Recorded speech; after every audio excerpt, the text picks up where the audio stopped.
To this topic, we'll be doing a quick trivia, putting it down on the spot here. Okay. It's nothing too serious. It's a simple game of fact or cap, right? Am I playing this time? I did not play last time. You want to play? Yes. Please do. Okay. Try.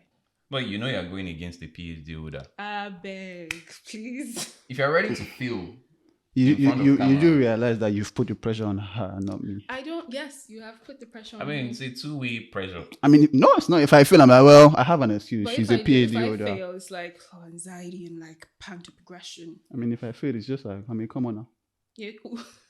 Well, let's go for it. So it's simple five statements, right? Okay. A couple of them will be fact. A couple of them will be cap. I just need you to identify which is a fact and which is a cap, right? So gotcha. All right. So the first one is, on average, now Gen Z and millennials have 8.5 social media accounts. Cap. Per user. Is that a fact or a cap? 8.5 social media accounts per user. So what that means is, I mean, unfortunately, I'm not the Gen Z, but am I a millennial? Yes, I am. Yeah. Precisely that figure, 8.5. Yeah, 8.5. Fact. Yeah. Social media accounts, right? Yes. So it does not particular to one social. An average fact person, as long as you fall within the Gen Z and millennial brackets, you already have 8.5 social media accounts. I would say cap die. Because I'm an average person. And how many? I don't even know up to 8 social media that exist. How many? Are they even up to 8? I mean, it says accounts. You could have all 8 on one app. You may be. What's the word? It's not on one. So this is not on one app, right? It's on social media. I didn't say per app. I said per user. Per user. Yeah. Why would you have 8 accounts on one app?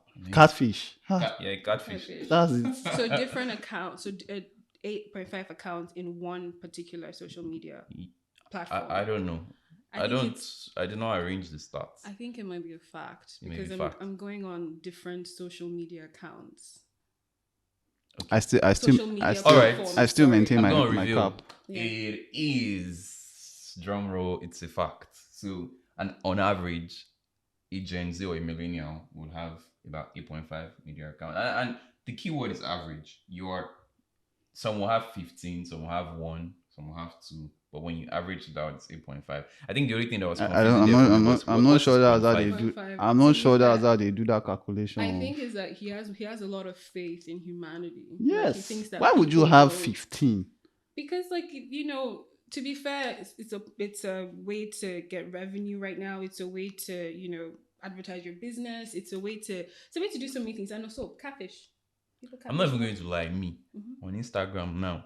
How many of I have like 6 accounts. If I put out one post on Not Heard Enough podcast, I will log in with my personal one. I'll like it. I'll log in with the other one. Like it. Good. I mean, I'm exposing ourselves here, but does your wife know? Because the thing is, I know like you and Royal both have like a very adorable account, and I know you have your own account, so that's like 2 on its own. Yes, so I have those 2. I have one I created for my tailor. I manage it for him.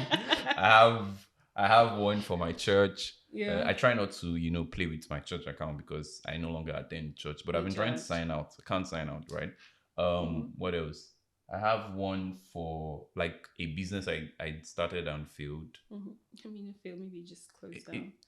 It failed. It failed. Let's not bullshit. It failed, right? So I still have the account, so I use that too. I think he uses the Twitter now. He's forming. You use the Twitter account of the failed business, right? To do what exactly? To spy. That's my boner. That's your boner. Okay. So you see how the numbers are starting to look like it can be up to 8.5. If someone as uninterested as I am in social media has about 5-6 accounts. Nah, I don't think you're uninterested if you have up to 6. To a certain degree, you are interested. I'm not. I promise you. No, the thing is that it depends on what you're using social media for. Like I said, the dynamic has shifted right now. People are using it for business. People are using it for marketing. People are using it for church. So it's not all. If you cannot be interested exactly in social media, like you're going and like you're scrolling and you're so invested, but it might just be like a utility now. I find social media like a utility that people use. Okay. Next question or next statement. Sorry. The first ever published tweet was sold for $3 million. Is that a fact or it's a cap? tweet. First ever published tweet on Twitter was sold for $3 million.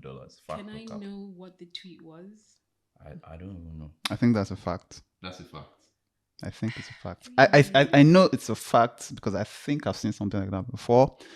I think the first ever tweet was by Jack Dorsey himself. Yeah. That's his surname, maybe.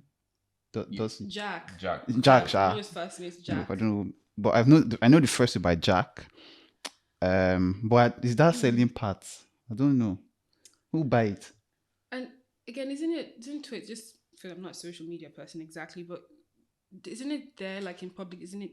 Can you find it? Or exactly. So how would you sell it? Will you take it off? Will you frame it? The value of a thing is in the eyes of the buyer, right? The buyer, like capitalist. You may not even know what you have, but the buyer who knows what he wants can put the seller needs to put a price, but if the buyer finds that the price is fitting for the value, then I'll pay. No, I get so let's go back to it. Is it the fact? The first ever tweet was sold for $3 million. Fact or cap? Cap.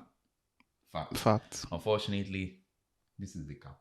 You see, your ignorance is starting to show. It is. I'm not gonna lie. It's very close. I only altered the number. It was sold for $2.9 million. So that has to count as a fact. Come on, that has to count as a fact. Like, give it, take a hand. Do you think I was there when they were doing the auction? I know the amount. I don't know. So that has to count as a fact. In your head, right? What you're saying is the fact you said is that it was sold. I'm not sure when she said cap because she thought it couldn't have reached 3 million. So why did you say it was a cap? Because I felt it was going to be a lower amount. Yeah. But so you're saying because the ballpark is 3 million, right? If you say 2.5 to 3 million, you're pretty much fine if it was sold for 2.9, right? Yes. So okay. It's fact. So give that to you. Give my flowers. Okay. Thank you.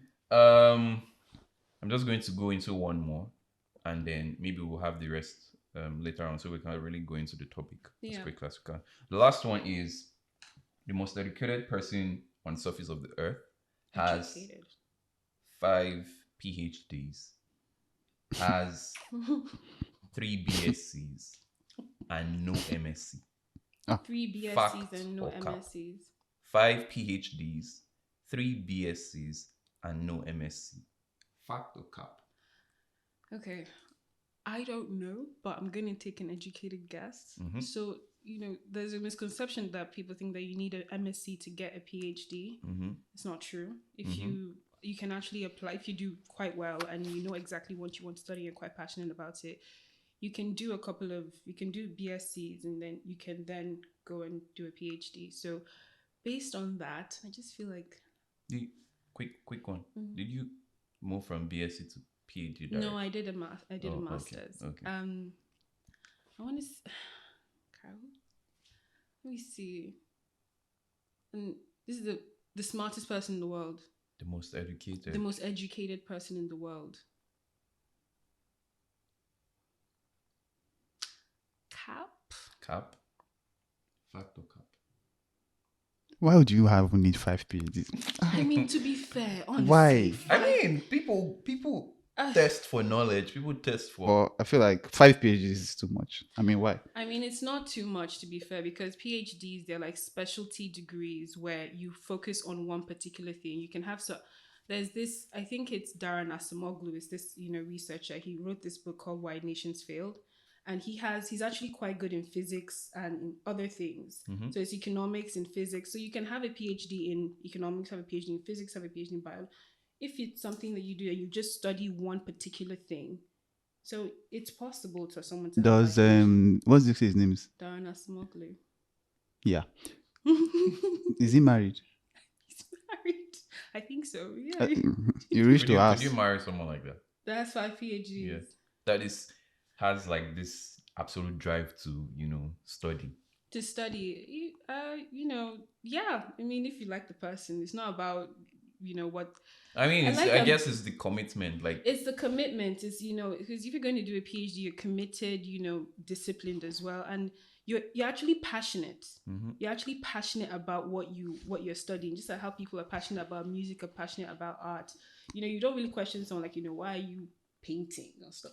You're actually passionate about what you're studying. So it's about passion. Makes sense. Anyways, this one is an absolute cap. I made that up. I made the fact up. Like I made the statement entirely. I don't know who would study 5 PhDs without having any MSc and having 3. But anyways, who is the most educated person, anyways? I tried to find that out, but the thing is that the most educated, will you really know? Because I'm sure that people in Nigeria that have Ikweremadu. That's what happened this week. Yeah. He was jailed for 9 years. Yes. I knew I was forgetting something. Yeah. That's unfortunate. He's smart.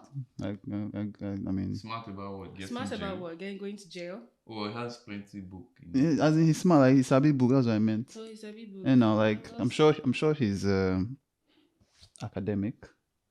Yeah. To some level. Oh, I think he is. I wouldn't. Again, this is not backed by any facts, so don't quote me anywhere. Thanks.